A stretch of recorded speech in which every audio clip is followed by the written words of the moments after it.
The day my world fell apart started like any other. I woke up early, the sunlight peeking through the blinds of our Miami apartment, casting a warm glow over everything. Stefan and I had just celebrated our 1-year anniversary, and I thought we were on top of the world. He had gotten a big promotion at his job, and we were finally starting to feel like we were getting our lives together. As I rolled over and reached for him, I noticed his phone was already on the nightstand. The screen lit up with a text message. I did not think much of it, assuming it was just a work-related message. But then I saw him quickly swipe it away, his eyes scanning the message before he turned to me with a smile. "Good morning, beautiful," he said, pulling me into a hug. "How did you sleep?" I smiled back, feeling a surge of love for him. "I slept great, thanks. How about you?" He shrugged.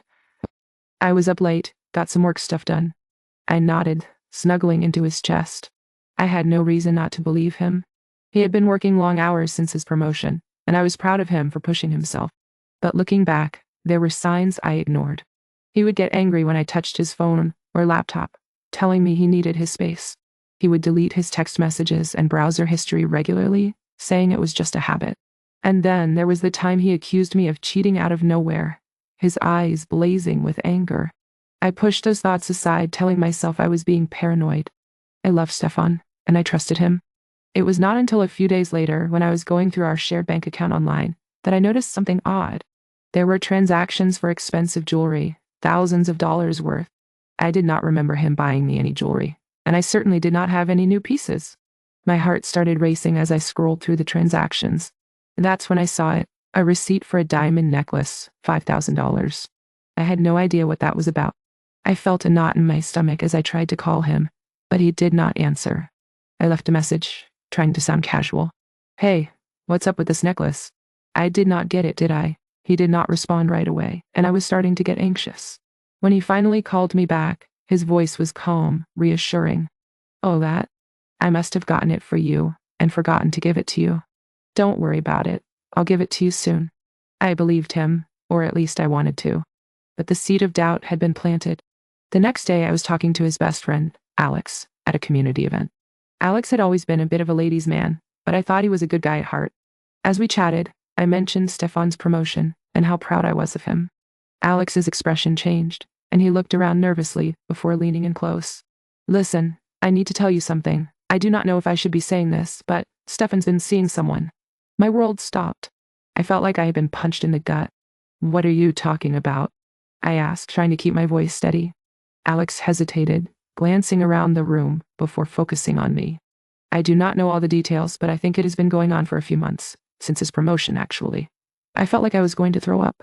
3 months. Our honeymoon. I thought we were happy. As I walked home, my mind reeling, I could not shake the feeling that my whole life was a lie. I felt like I was living in a dream, and suddenly I was waking up. When I got home, Stefan was still at work, or so he claimed. I waited until he got home, my heart pounding in my chest.